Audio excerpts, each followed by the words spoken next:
Genesis 11:4.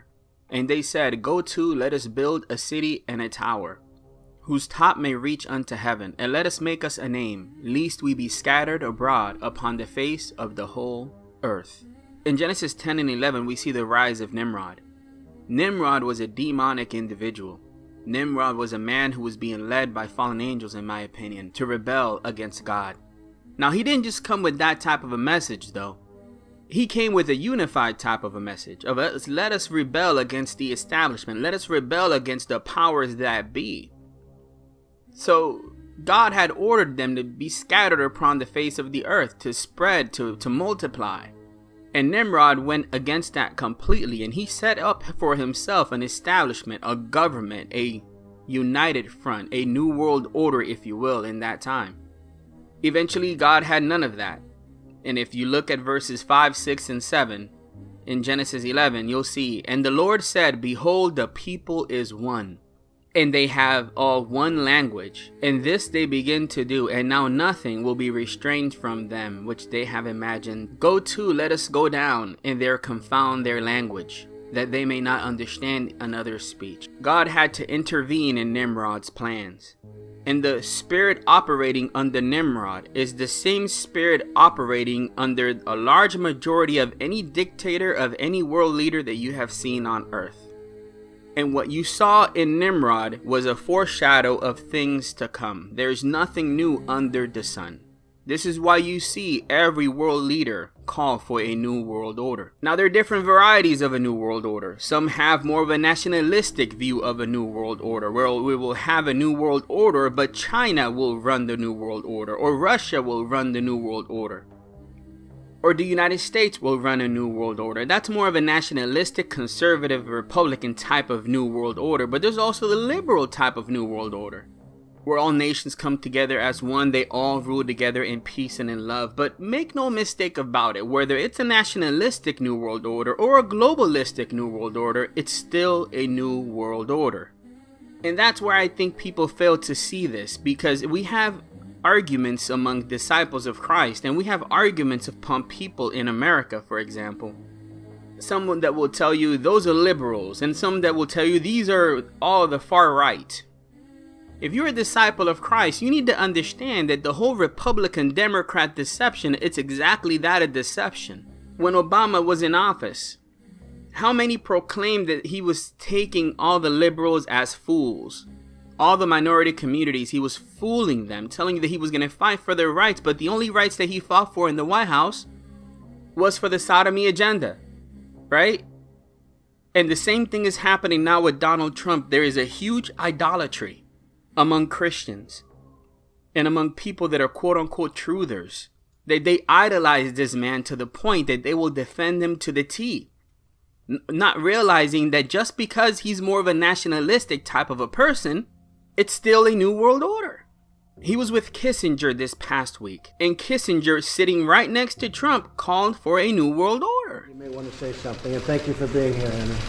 Thank you very much. Mr. President, I didn't expect this opportunity. It's always a great honor to be in this office. And I'm here at a moment when the opportunity to build a constructive, peaceful world order is very great. And the President is leaving on a trip through Asia, which I think will make a great contribution to progress and peace and prosperity. Thank you for inviting me. Thank you very much. Mr. President, sir. Thank you all. You see, the powers that be, led by Satan and his fallen angels and principalities, the powers that be have their hands on both sides of the cookie jar. Has their hands in the Republican end, has their hand on the Democrat end, okay? And they control both opposition movements in hopes that you can get caught up in both opposition movements. It's no different than the NBA. You have the Eastern Conference, the Western Conference, but they're all under the same umbrella of the NBA. You can root for LeBron James, And you can think that LeBron James does no wrong to you. You can root for Steph Curry and think that Steph Curry does no wrong to you. At the end of the day, just because they're playing against each other, that doesn't mean that they don't represent the same league. The same thing with politics. Some have more of a nationalistic view of the New World Order. Others have more of a globalistic view of the New World Order. But at the end of the day, these folks want a new world order. Matthew 12:26. And if Satan cast out Satan, he is divided against himself. How shall then his kingdom stand? You really think that they put Donald Trump in there to take down the New World Order? You're crazy. Especially with Kissinger calling for one next to him and him saying nothing. Have you not seen Kissinger with Obama, with the Clintons, with the Bushes? He's been there all along. Donald Trump is just another puppet. That's all he is. That's all he is.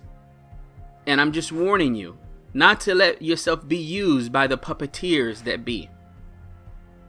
In Matthew 14:22-33, we see an example of Peter.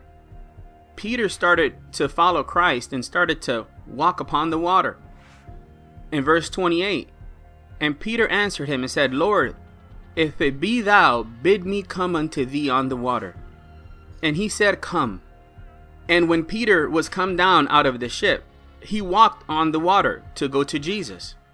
But then he saw the wind boisterous. He was afraid, and beginning to sink, he cried, saying, Lord, save me. As disciples of Christ in the end times, our eyes should be placed upon Jesus Christ. I know it's not easy sometimes, because there are many winds and many destructions and many deceptions and many lies out there that take our eyesight off of Christ. And this video is for a disciple of Christ. If you're a person who simply claims to be a truther, a Gnostic, all of that stuff, all of that demonic stuff, then that's on you. I'm talking to disciples of Christ here, who get carried away with this whole NFL protest, that protest, this protest. Trump is doing the right thing. Trump is doing the wrong thing. Listen, man. If the mark of the beast was instituted today, do you think Trump would defend you? To these people, to these individuals, their agenda is no different than Nimrod's. The same spirit, different character. The same spirit operated under Napoleon, Obama, the Bushes, Nebuchadnezzar. You name the leader, they all had the same traits.